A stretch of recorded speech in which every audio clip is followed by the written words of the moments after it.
Hello students. तो पिछले class में हम लोगों ने फिजिकल प्रॉपर्टीज ऑफ मेटल और नॉन मेटल पढ़ा था, है ना।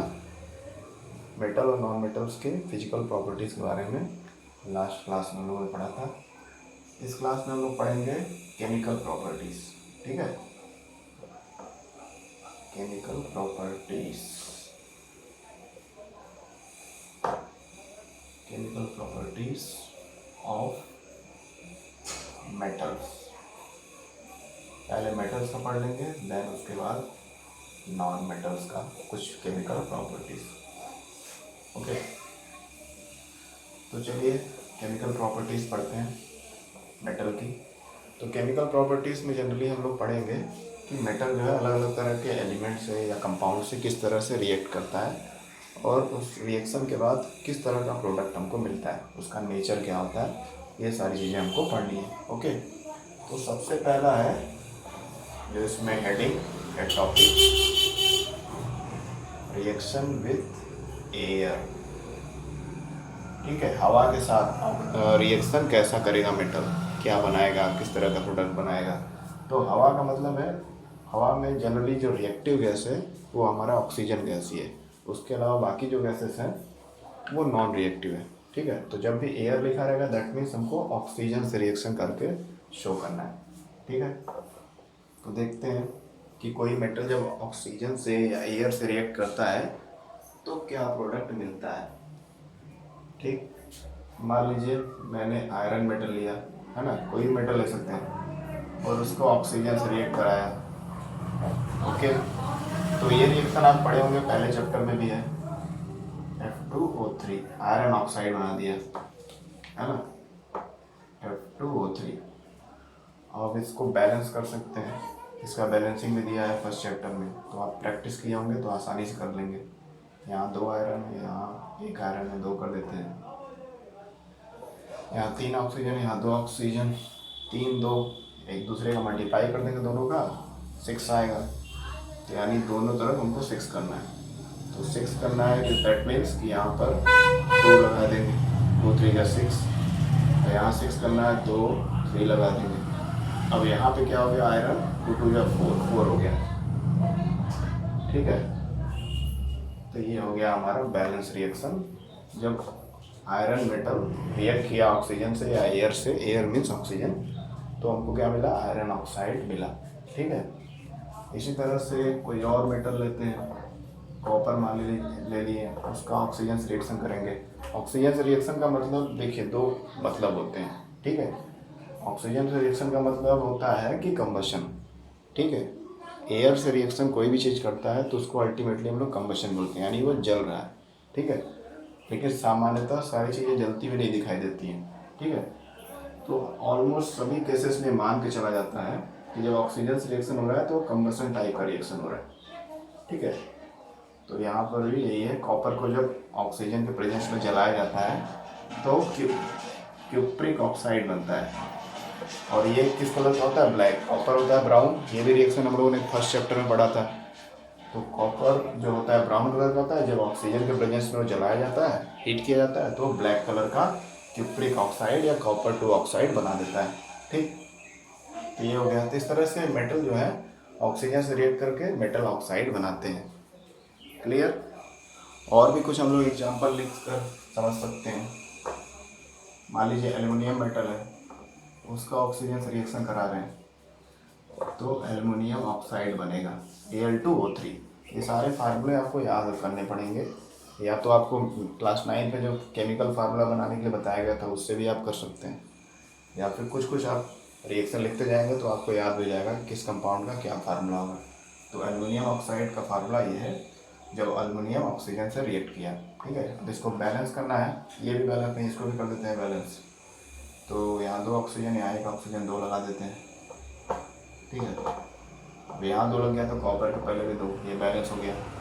यहाँ पर एल्युमिनियम 2 है, यहाँ 1 है, यहाँ ऑक्सीजन देखिए फिर इसी तरह का केस बन रहा है ना, यहाँ 2 ऑक्सीजन, यहाँ 3, तो दोनों नंबर मतलब डिफरेंट है तो उसमें क्या करेंगे, इन दोनों का मल्टीप्लाई करेंगे। 3 2 या 6, 6 आया, कॉमन फैक्टर क्या आ गया, 6।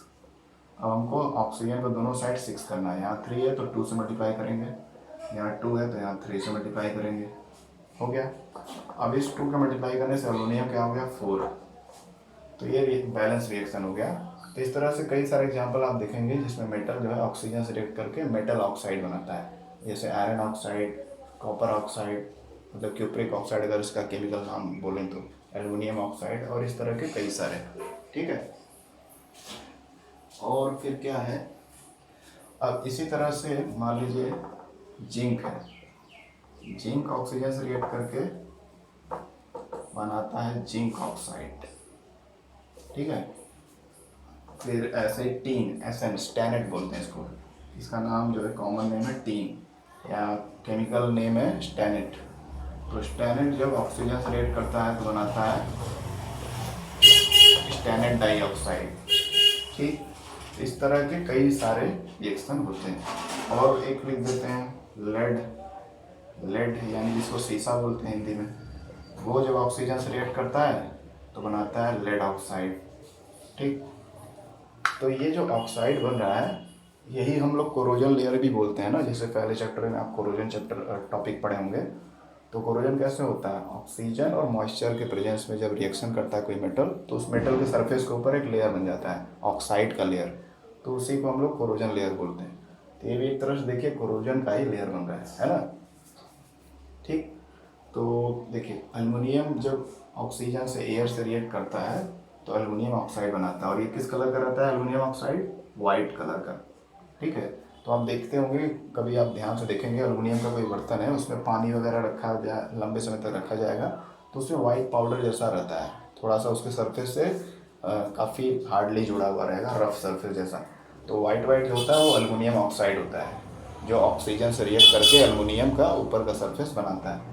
जिंक ऑक्साइड ये कलरलेस होता है, जिंक कभी भी कोई कलर नहीं फॉर्म करता है, ठीक है। स्टैनेट डाइऑक्साइड, स्टैनेट यानी टीन ऑक्साइड है, ये लेड ऑक्साइड हो गया। इस तरह से कोई भी मेटल रिएक्ट करेगा तो अलग अलग अपना मेटल ऑक्साइड बनाता है, ठीक है। अब इसके बाद सारे मतलब सभी मेटल का ऑक्साइड देखा गया, सभी ऑक्सीजन से ऑलमोस्ट रिएक्ट करते हैं। जो रिएक्टिव मेटल हैं कुछ ऐसे भी हैं जो रिएक्टिव नहीं है ना, तो वो बहुत ही कम, बहुत ही स्लोली रिएक्ट करते हैं या बहुत ही मतलब करते नहीं हैं।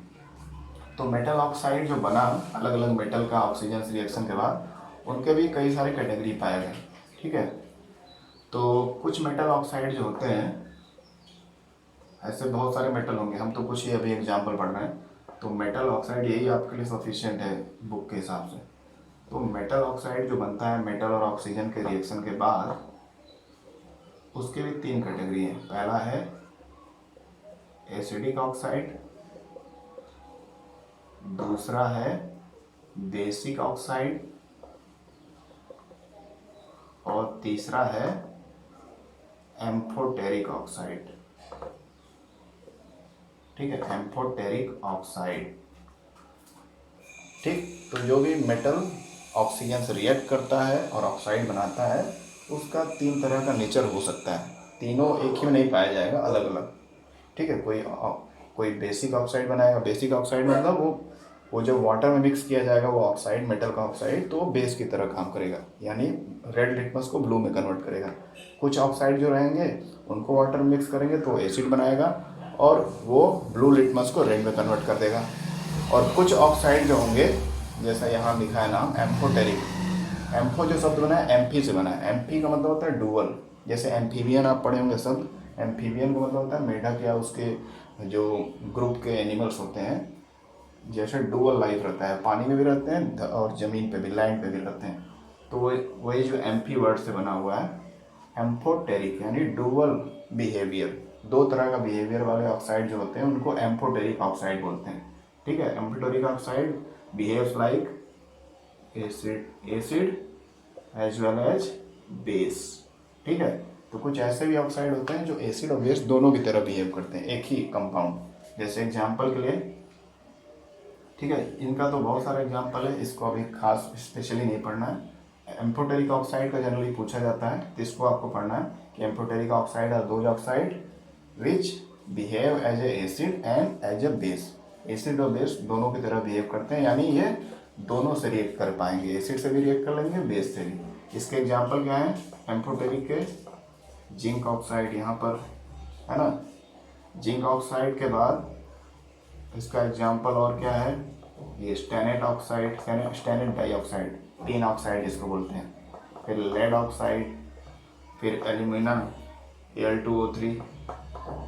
तो इस तरह के कुछ ऑक्साइड जो हैं वो एम्फोटेरिक ऑक्साइड बोले जाते हैं, क्योंकि इनका जब रिएक्शन करा कर देखा गया तो ये एसिड से भी रिएक्ट करते हैं और बेस से भी।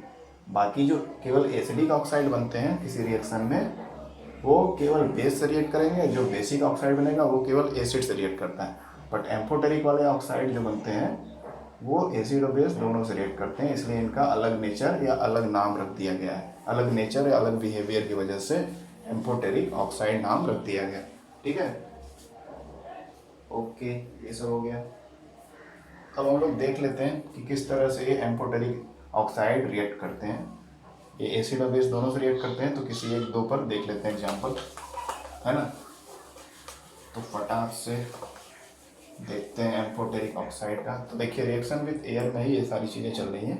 मेटल ऑक्साइड बन रहा है, मेटल ऑक्साइड फिर कई सारे तरह का होता है। ओके, तो जैसे कि आपको बुक में दिया है वही लिखते हैं रिएक्शन। ये एल्युमिनियम ऑक्साइड एक एम्फोटेरिक ऑक्साइड है, इसको मान लीजिए एसिड से रिएक्ट करेंगे। ये तो एसिड और बेस दोनों से रिएक्ट करेगा क्योंकि एम्फोटेरिक है, बाकी ये सब भी करेंगे ऐसे।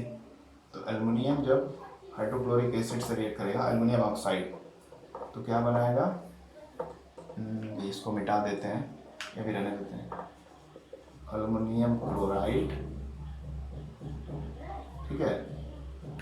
और क्या बनेगा, वाटर, ठीक है, एल्युमिनियम क्लोराइड और वाटर। अब देखिए AlCl3 में क्यों लिखा है यहाँ पर, देखिए क्योंकि एल्युमिनियम का जो वैलेंसी होता है या इलेक्ट्रोपॉजिटिविटी होता है +3 होता है, कल हम लोगों ने पढ़ा था, है ना, पिछले वीडियो में, ठीक। तो सबका वैलेंसी अगर आपको याद होगा बोर्स थ्योरी के हिसाब से, तो आप आसानी से बता सकते हैं कि उसके साथ कितना दूसरा एलिमेंट जुड़ेगा। क्लोरीन पे 1 माइनस चार्ज होता है और एल्युमिनियम पे +3 चार्ज, तो +3 चार्ज वाला 3 माइनस चार्ज वाले के साथ जुड़ेगा, यानी 3 क्लोरीन के साथ जुड़ेगा। तो इसलिए डायरेक्टली मैंने फार्मूला बना दिया है, तो प्रैक्टिस आप किए रहेंगे तो आप भी बना सकते हैं, ठीक। अब इस रिएक्शन को बैलेंस करना चाहें तो वो भी कर सकते हैं। यहाँ एल्युमिनियम 1 है, यहाँ 2 है, ऑक्सीजन यहाँ पर कितना है, 1 है, यहाँ 3 है, तो काफ़ी पेचीदा लग रहा है, पेचीदा लग रहा है। हाइड्रोजन कितना है, यहाँ पर 1 है, यहाँ 2 है। अगर यहाँ मैं 2 लगाता हूँ, 2 से काम नहीं चलेगा। क्लोरीन यहाँ 3 है, अच्छा ठीक है, मान लीजिए मैंने 3 लगा दिया यहाँ पे। तो अगर यहाँ पे भी मैंने 3 लगा दिए, क्लोरीन को देखते हुए मैंने लगा दिया, हाइड्रोजन 3 हो गया, इसको लगा 3 2 6 हो गया, तो यहाँ पे 6 करना पड़ेगा, 6 क्लोरीन, यानी यहाँ पे 2 लगाना पड़ेगा। तो इस तरह से बैलेंसिंग थोड़ा आपको करना पड़ेगा। तो 2 एल्युमिनियम 2 हो गया, ऑक्सीजन 3 है इधर, 3 है इधर, 6 हाइड्रोजन 6 क्लोरीन 6 क्लोरीन, ठीक है। तो ये बैलेंस हो गया। तो देखिए एल्युमिनियम ऑक्साइड एक एम्फोटेरिक ऑक्साइड है, ठीक है। ये एसिड से रिएक्ट कर सकता है, बेस से। मैंने हाइड्रोक्लोरिक एसिड से रिएक्ट कराया तो एल्युमिनियम क्लोराइड AlCl3 और H2O वाटर बना, ठीक है, ओके। अब इसी का हम लोग बेस से रिएक्शन कराते हैं, देखते हैं बेस से भी रिएक्ट करता है कि नहीं। करेगा डेफिनेटली, क्योंकि एम्फोटेरिक नेचर का है ना। ऑलरेडी ये लैब में टेस्टेड है, उसके बाद ही हम लोग ये कोर्स में ऐड किया गया, तो डेफिनेटली ये प्रोडक्ट बनाएगा और रिएक्शन करेगा, है ना। तो एल्युमिनियम हाइड्रोक्साइड जब एल्युमिनियम ऑक्साइड जब सोडियम हाइड्रोक्साइड से रिएक्ट करेगा तो क्या बनाएगा, NaLO2 प्लस H2O, है ना। तो ये हो गया sodium aluminate, NaAlO2। Aluminium oxide एक बेस से रिएक्ट किया जिसका नाम है मान लीजिए सोडियम हाइड्रोक्साइड, तो NaAlO2 और वाटर बना, इसको सोडियम एल्यूमिनेट बोलते हैं, ठीक है। सोडियम एल्यूमिनेट,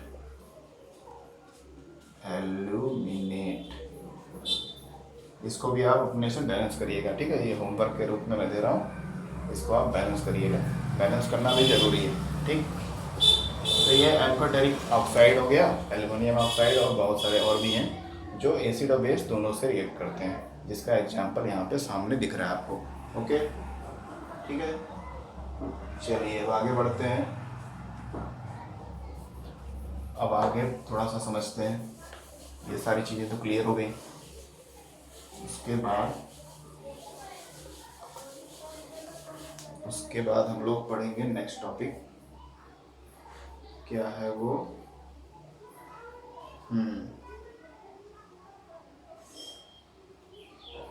अच्छा हाँ, तो जो मेटल ऑक्साइड होता है, यानी मेटल और ऑक्सीजन से रिएक्शन होके, जैसे मान लेते हैं और भी रिएक्शन हम लोग लिख लेते हैं, sodium plus oxygen give rise to Na2O, sodium oxide. ठीक है, ये सोडियम ऑक्साइड हमारा हो गया। ओके, अब इसको बैलेंस करना है तो बैलेंस कर सकते हैं। 2 ऑक्सीजन है यहाँ पर, यहाँ 2 लगाएंगे, यहाँ 4 हो जाएगा, ये बैलेंस रिएक्शन हो गया। तो सोडियम मेटल ऑक्सीजन से रिएक्ट करके सोडियम ऑक्साइड बना दिया। तो इसलिए मेटल जो भी रिएक्ट करेगा वो मेटल ऑक्साइड बनेगा। और वो मेटल ऑक्साइड, जितने भी मेटल ऑक्साइड होते हैं, हमने पिछले क्लासेस पढ़ा था कि जितने मेटल ऑक्साइड होते हैं मेटल और ऑक्सीजन से बने हुए, वो मोस्टली क्या होते हैं, एसिडिक होते हैं, सॉरी बेसिक होते हैं। क्या होते हैं, बेसिक। ठीक, लेकिन कुछ ऐसे मेटल ऑक्साइड हैं जो एसिड और बेस दोनों की तरह बिहेव करते हैं, जिसको हम लोग क्या बोलते हैं, एम्फोटेरिक ऑक्साइड। जैसे अभी पीछे जस्ट पढ़ रहे थे हम लोग, है ना। तो सारे मेटल ऑक्साइड मोस्टली 99% कर सकते हैं बेसिक होते हैं। कुछ जो होते हैं दोनों नेचर के होते हैं, एसिडिक और बेसिक, जिनको एम्फोटेरिक बोलते हैं। तो ये बेसिक हो गया। अब इस सोडियम ऑक्साइड को हम लोग वाटर से रिएक्ट कराएंगे तो ये बनेगा सोडियम हाइड्रोक्साइड, है ना, सोडियम हाइड्रोक्साइड। तो देखिए यहाँ पर हमारा जो ये सोडियम ऑक्साइड था, बेसिक ऑक्साइड था, इसका क्लियर कट इंडिकेशन मिल गया, जस्टिफिकेशन मिल गया, क्योंकि इसने वाटर में मिक्स होते ही हाइड्रोक्साइड आयन बनाना शुरू कर दिया। ठीक, तो ये बेस हो गया, है ना। इसी तरह से और भी मेटल जो ऑक्साइड्स हैं वो भी, मान लीजिए पोटेशियम है, वो भी ऑक्सीजन से रिएक्ट किया। ये सब हाईली रिएक्टिव मेटल्स है, सोडियम हो गया, पोटेशियम हो गया, तो ये पोटेशियम ऑक्साइड बनाता है। इसको बैलेंस करेंगे सेम टू सेम वैसे ही होगा। ठीक है, ओके। तो अब मान लीजिए पोटेशियम ऑक्साइड है, इसको रिएक्ट कराएंगे वाटर से तो ये बनेगा पोटेशियम हाइड्रोक्साइड, तो ये भी बेस बना दिया। तो सारे के सारे मेटल ऑक्साइड लगभग बेसिक नेचर के होते हैं। कुछ अलग जो होते हैं दैट इज एम्फोटेरिक ऑक्साइड, जो एसिडिक और बेसिक दोनों नेचर के होते हैं। अब जो बेसिक नेचर के हैं वो केवल एसिड से ही रिएक्ट करेंगे, बेस से कभी रिएक्ट नहीं करेंगे, क्योंकि आयन का एक्सचेंज होगा ही नहीं, बेस से रिएक्ट करेगा नहीं, हमेशा बेस एसिड से रिएक्ट करता है। और जो एम्फोटेरिक है वो दोनों से कर पाते हैं, उनमें दोनों डबल बिहेवियर होता है, उनमें उस तरह का आयन बन जाता है कि वो एसिड से भी रिएक्ट कर पाते हैं और बेस से भी, है ना। ठीक है, अच्छा उसके बाद हमको क्या पढ़ना है, अच्छा ये हो गया। अब इसमें कुछ बताया गया है, जो रिएक्टिविटी सीरीज के कुछ मेटल्स हैं जो ऊपर आते हैं, पोटेशियम सोडियम कैल्शियम मैग्नीशियम, इस तरह के जो मेटल्स हैं जो रिएक्टिविटी सीरीज में ऊपर आते हैं, मतलब हाईली रिएक्टिव हैं, ये इनको बड़ा ही सावधानी से रखा जाता है। ओपन एयर में इसको नहीं रख सकते हैं, ठीक है, खासकर इन दोनों को, ये हाईली रिएक्टिव होते हैं। हाईली रिएक्टिव होने का कारण क्या है, क्योंकि ये जो सोडियम एटम है, इसके जितने भी एनर्जी सेल्स हैं सारे फील्ड होते हैं अंदर के, बाहर एक इलेक्ट्रॉन होता है सोडियम और पोटेशियम में, तो वो आसानी से इलेक्ट्रॉन रिमूव हो जाता है। हल्का सा भी इस पर प्रेशर बनेगा, कोई एनर्जी दी जाएगी तो आसानी से इलेक्ट्रॉन निकल जाएगा, है ना। तो इसके बाहरी इलेक्ट्रॉन जो है निकलने के लिए बहुत जल्दी से उतावले रहते हैं, कह सकते हैं, मतलब ईजिली निकल जाते हैं। अब ईजिली निकलेंगे तो किसी से रिएक्ट भी करेंगे तुरंत, इसलिए इनको एयर वगैरह से बचा के रखा जाता है और इसको केरोसिन में डुबो कर रखा जाता है। ठीक है, केरोसिन में क्या होता है, केरोसिन में ये अपने आउटर मोस्ट इलेक्ट्रॉन को रिमूव नहीं कर पाते हैं, लेकिन अगर वाटर में रखेंगे तो वाटर के मॉलिक्यूल के साथ ये रिएक्ट करने का प्रयास करेंगे और उस वजह से इसका इलेक्ट्रॉन निकल जाएगा और उस समय हाईली एक्सोथर्मिक रिएक्शन होगा। कैसा होगा, एक्सोथर्मिक, मतलब बहुत सारा हीट एनर्जी निकलेगा, ब्लास्ट भी होगा, आवाज़ भी आएगा, फायर भी होगा। ठीक है, तो वाटर से इसको बचाया जाता है, ये हाईली रिएक्टिव मेटल को, सोडियम पोटेशियम को, और साथ ही साथ एयर वगैरह के कांटेक्ट से भी बचाया जाता है। इसलिए हमेशा इसको केरोसिन में ही डुबो के रखते हैं ताकि ये इजीली रिएक्ट ना कर पाए। जब ज़रूरत है तो इसको केरोसिन से निकाल के सारा प्रोसीजर फॉलो करते हैं, बहुत प्रिकॉशन लेकर इसको हैंडल करते हैं, क्योंकि हल्का सा भी चूक होगा तो ये ब्लास्ट कर जाता है और काफ़ी हार्म कर सकता है। ठीक है, और इसका यही कारण है कि इसके आउटर मोस्ट सेल में बहुत कम इलेक्ट्रॉन है, एक मतलब मिनिमम है, मतलब सबसे कम। और वो जितना कम इलेक्ट्रॉन बाहर के सेल में रहता है वो उतना ही आसानी से निकाला जा सकता है, उतना ही कम उसको एनर्जी देंगे वो आसानी से निकल जाएगा। दैट मीन्स कि वो निकलने के लिए तैयार है इलेक्ट्रॉन, और इसी वजह से इन मेटल्स की रिएक्टिविटी हाई होती है। इन बाकी मेटल का देखा जाए तो ये सब भी हाईली रिएक्टिव है, लेकिन इतना इनके जैसे नहीं है, क्योंकि इनके आउटर मोस्ट में 2 इलेक्ट्रॉन है, तो 2 को निकालना कठिन प्रोसेस है, लेकिन एक को निकालना बहुत ही आसान है। दैट इज वाई ये सब हाईली रिएक्टिव होते हैं, और इनको सेफ्टी के पर्पज से वाटर और एयर से दूर रखा जाता है। केरोसिन में इसको पुट करके रखते हैं। ठीक है, ओके, ये सब हो गया। तो बाकी चीज़ें हम लोगों ने रिएक्शन में पढ़ ली कि जो अलग अलग मेटल हैं वो ऑक्सीजन से रिएक्ट करके एयर से रिएक्ट करके मेटल ऑक्साइड बनाते हैं। मेटल ऑक्साइड का मतलब क्या है कि वो मेटल जो होते हैं चमकीले होते हैं, लेकिन जैसे ही एयर के कांटेक्ट में आते हैं मेटल ऑक्साइड बना देते हैं और उसका चमक जो चला जाता है। बट उसको फिर से रब करेंगे तो फिर से उसका ओरिजिनल लेयर वापस आ जाएगा प्योर मेटल का, और फिर से चमकने लगेगा। तो इसीलिए मेटल्स जो होते हैं टार्निश हो जाते हैं। कैसे हो जाते हैं? टार्निश। टार्निश मतलब धब्बा या गंदे लगते हैं देखने में, क्योंकि वो एयर के कांटेक्ट में लगातार रहते हैं और वो लगातार रिएक्ट करते रहते हैं। अधिकतर मेटल रिएक्टिव होते हैं, तो ऑक्सीजन से रिएक्ट करके ऑक्साइड का लेयर बना लेते हैं, जो अभी हम लोगों ने पढ़ा रिएक्शन। दैट इज वाई वो गंदे लगते हैं, धब्बेदार लगते हैं। इसलिए उसको बार बार पॉलिश करना पड़ता है या उसको रब करना पड़ता है, देन उनका फिर से वो चमकीला या शाइनिंग सरफेस दिखने लगता है। बट अगेन वो चमकीला सरफेस फिर एक ऑक्सीजन के कांटेक्ट में आता है, फिर रिएक्शन होता है और फिर से वो गंदा हो जाता है, टार्निश हो जाता है। तो इसलिए इनको ऑक्साइड लेयर बनना एक नेचुरल प्रोसेस है, लेकिन ज़्यादा ऑक्साइड लेयर ना बने, क्योंकि वो उससे कोरोजन होते होते वो वीक हो जाएगा मेटल। तो इन सब चीज़ों का भी ध्यान देना पड़ता है ना। लेकिन कुछ ऐसे ही मेटल हम लोगों ने फर्स्ट चैप्टर में पढ़े थे, आई थिंक फर्स्ट चैप्टर में ही पढ़े थे, Nobel metal. Noble metals. Noble metals क्या है? नोबल मतलब नॉन रिएक्टिव। ठीक, तो जैसे कि सिल्वर और गोल्ड, प्लेटिनम, है ना, या मरकरी भी बहुत कम रिएक्टिव है, उतना ज़्यादा रिएक्टिव नहीं है, लेकिन इन सबसे तो ज़्यादा रिएक्टिव है मरकरी। बाकी ये सब तो पूरी तरह से नोबल मेटल है, ये इसको हटा ही देते हैं। तो इन सबको नोबल मेटल बोलते हैं। नोबल मेटल यानी ये हाईली इन रिएक्टिव है, यानी ये रिएक्शन जल्दी नहीं करते हैं किसी से भी, इसलिए ये फ्री स्टेट में पाए जाते हैं, है ना। ये कैसे पाए जाते हैं? Free state. फ्री स्टेट का मतलब क्या है कि धरती के अंदर से जो मेटल निकाला जाता है अर्थ के सरफेस से, क्रस्ट से, तो बहुत सारे मेटल जो रिएक्टिव मेटल है वो किसी न किसी चीज़ से कंबाइंड रहते हैं, क्योंकि वो खाली तो रह नहीं सकते हैं, तो उनको कंबाइंड फॉर्म में निकाल के, मिनरल के फॉर्म में निकाल के फिर उनका प्योरीफिकेशन होता है, उनको सेपरेट किया जाता है गंदगी से या अलग अलग कंपाउंड से। ये जो मेटल्स मिलते हैं अगर अर्थ क्रस्ट से, तो इनमें ज़्यादा कुछ और चीज़ रिएक्ट नहीं किया रहता है, तो इनको सेपरेट करना या प्योरीफाई करना ईजी होता है, क्योंकि ये नोबल फ्री स्टेट वाले हैं। बाकी और जो मेटल्स होते हैं वो कंबाइंड स्टेट में होते हैं। कंबाइंड स्टेट यानी वो कोई ना कोई कंपाउंड बना के रहते हैं, तो फिर उस कंपाउंड को ब्रेक करना, उसमें से प्योर मेटल अलग निकालना लंबा तरीका होता है। ठीक है, तो ये हमारे नोबल मेटल्स हैं जो रिएक्ट करते ही नहीं हैं, बहुत ही लीस्ट रिएक्टिव होते हैं। तो इसका फ़ायदा यही होता है कि इनको प्योरीफाई करने में कम मतलब खर्च आता है, कम प्रोसीजर फॉलो करना पड़ता है। ठीक है, ये सब हो गया। और उसके बाद हम लोग क्या पढ़ सकते हैं? उसके बाद क्या दिया है?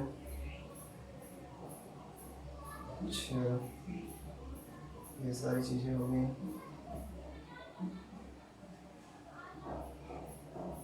हाँ, रिएक्शन विथ वाटर।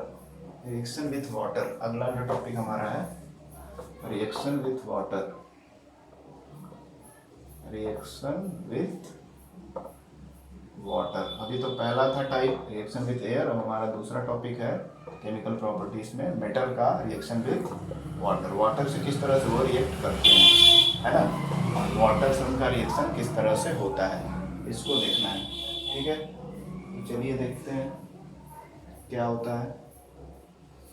तो जैसा कि हम लोग जान रहे हैं कि जितने मेटल होते हैं वो वाटर से रिएक्ट करके अधिकतर क्या है, बेस ही बनाते हैं। मान लेते हैं ये सोडियम है, तो ये वाटर से रिएक्ट करेगा तो बनाएगा सोडियम हाइड्रोक्साइड। ठीक है, और साथ में हाइड्रोजन गैस भी लिबरेट करेगा, है ना, हाइड्रोजन गैस भी लिबरेट करेगा, थोड़ी बहुत एनर्जी भी निकालेगा। ओके, ऐसे ही पोटेशियम है, दूसरा मेटल ले लेते हैं, ये सब हाईली रिएक्टिव है, ये भी वाटर से रिएक्ट करेगा, ये भी वाटर से रिएक्ट करेगा, तो पोटेशियम हाइड्रोक्साइड बनाएगा, हाइड्रोजन गैस लिबरेट होगा और प्लस एनर्जी भी बनेगा। ठीक, तो अधिकतर आप देखेंगे मेटल जो होते हैं वो वाटर से रिएक्ट करके बेस बनाते हैं, और साथ में कॉमन प्रॉपर्टी पाई जाती है कि दोनों में हाइड्रोजन, मतलब अधिकतर मेटल में जब वाटर से रिएक्ट करते हैं तो बेस बनता है और हाइड्रोजन गैस लिबरेट होता है। ठीक है, हाइड्रोजन गैस के बबल निकलते हैं, क्लियर, और कुछ एनर्जी भी निकलती है। यानी कि ये सब जो रिएक्शन है ये कैसे रिएक्शन है, एक्सोथर्मिक रिएक्शन है। जैसा कि अभी हम लोग बात कर रहे थे, सोडियम मेटल को एयर और वाटर से दूर रखा जाता है, केरोसिन में इसको मतलब बंद रखा जाता है। अगर वाटर कांटेक्ट में आएगा तो बेस बनाएगा और हाइड्रोजन गैस ढेर सारा निकलेगा और ढेर सारा एनर्जी निकलेगा, ब्लास्ट हो जाएगा जिस कंटेनर में डालेंगे, और फायर भी होगा, गर्मी बहुत ज़्यादा प्रोड्यूस होगा। दैट इज वाई हमको इसको बहुत ही सेफली यूज करना चाहिए, चाहे सोडियम हो चाहे potassium, these are very highly reactive metals. Okay, तो ये एक्सोथर्मिक रिएक्शन शो करते हैं।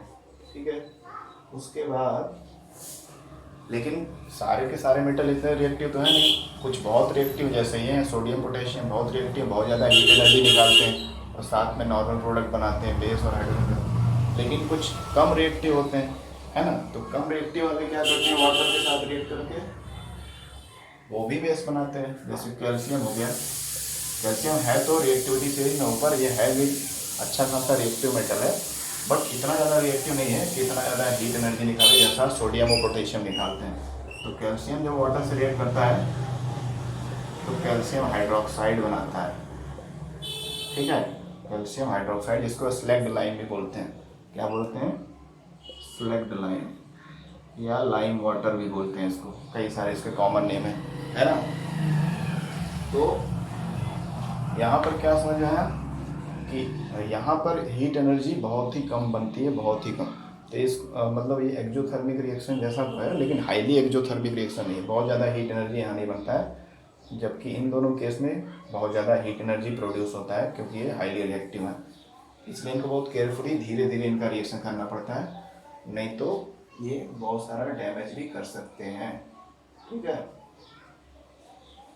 चलिए, तो ये समझ में आ गया कि मेटल जब वाटर से रिएक्ट करते हैं तो बेस बनाते हैं, यानी हाइड्रोक्साइड बनाते हैं, और साथ में हाइड्रोजन गैस बनता है, और ज़्यादा रिएक्टिव मेटल्स हैं तो एनर्जी भी प्रोड्यूस होता है। लेकिन जो उससे कम रिएक्टिव मेटल्स हैं, हाईली रिएक्टिव से कम रिएक्टिव जो मेटल्स हैं, उसके केस में क्या होगा कि एक्सोथर्मिक रिएक्शन नहीं होगा, उतना ज़्यादा हीट या हीट ऑलमोस्ट बनेगा ही नहीं। इसका रीज़न क्या है, इसका रीज़न वही जैसे मैंने बताया कि जो सोडियम या पोटेशियम है, इनके जो एनर्जी सेल्स में इलेक्ट्रॉन या आउटर मोस्ट सेल में वो सबसे कम है, तो वो इलेक्ट्रॉन ईजिली, बहुत ही तेज़ी से, वो मतलब अनस्टेबल रहता है, वो बस थोड़ा सा एनर्जी चाहता है, या फिर उसको कोई भी उसके अपोजिट चार्ज वाला मेटल या आयन मिलेगा, वो तुरंत अपना इलेक्ट्रॉन जंप करके उस पर भेज देता है, और इस तरह से वो हाईली रिएक्टिव कहलाता है। लेकिन कैल्शियम या इसके नीचे के जो भी मेटल हैं, जो रिएक्टिविटी सीरीज में 3rd 4th रैंक या 5th रैंक तक आते हैं, उनमें 2 इलेक्ट्रॉन है या 3 इलेक्ट्रॉन है एल्युमिनियम के केस में, तो वो एक इलेक्ट्रॉन को निकालना बाहरी सेल से काफ़ी आसान प्रोसेस है, कम एनर्जी देना पड़ता है या अपने आप ही हो जाता है वो। लेकिन एक से ज़्यादा इलेक्ट्रॉन है तो उसको निकालना एनर्जी सेल से उतना ही मुश्किल होता है।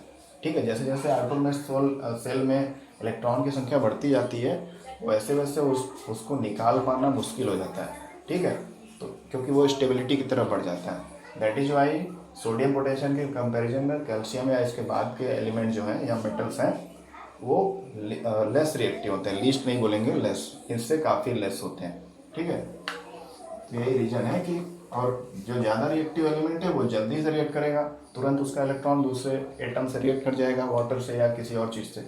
जबकि जो लिस्ट है वो धीरे धीरे रिएक्ट करेगा, क्योंकि उसके इलेक्ट्रॉन जो है अचानक से उस आउटर मोस्ट सेल से नहीं निकलेंगे, ग्रेजुअली निकलेंगे, धीरे धीरे। ठीक है, ये हो गया। और क्या रह गया हमारा,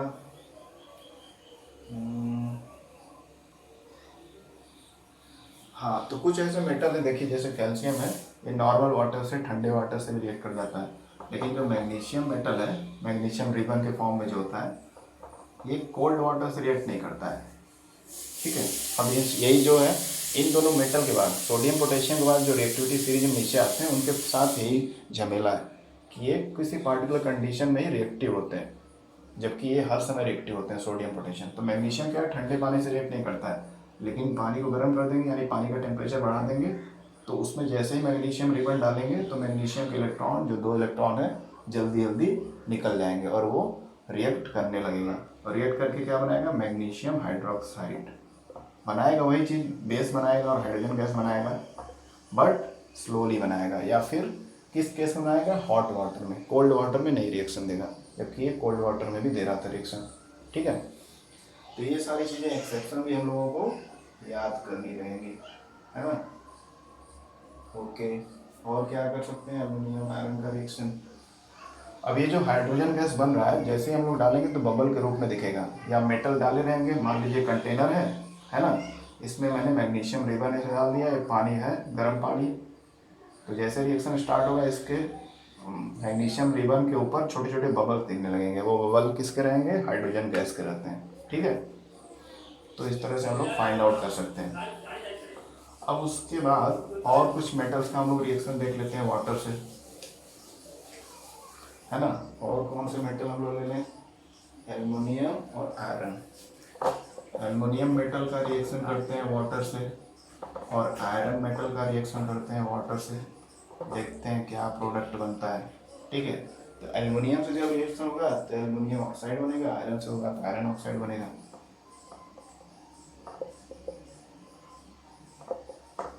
ठीक,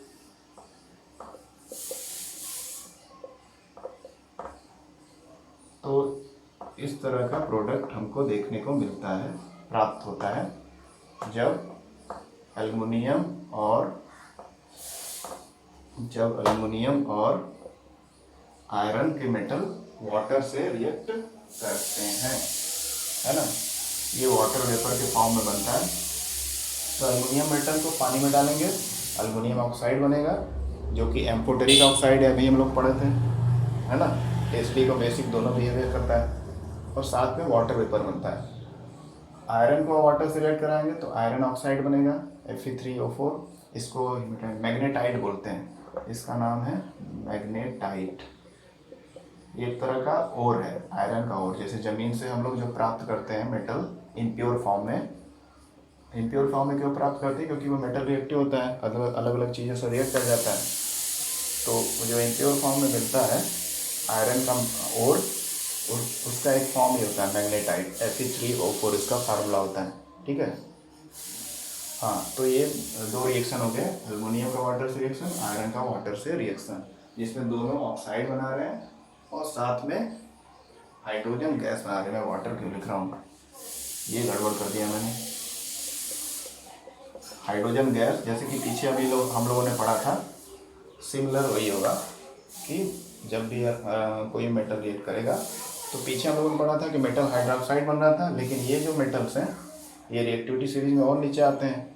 ठीक है, तो वो उतने स्ट्रॉन्ग बेस नहीं बनाते हैं, जैसा कि स्टार्टिंग के सोडियम पोटेशियम और कैल्शियम का हम लोग पढ़े थे, या मैग्नीशियम का पढ़े थे, वो सब मेटल हाइड्रोक्साइड बना रहे थे, बेस बना रहे थे। ये उससे भी नीचे आते हैं, एल्युमिनियम और आयरन, तो ये बेसिक ऑक्साइड तो बनाते हैं, लेकिन थोड़ा लीस्ट बेसिक। ठीक है, तो ये बेसिक ऑक्साइड बनाते हैं, साथ में हाइड्रोजन गैस यहाँ भी निकलता रहता है।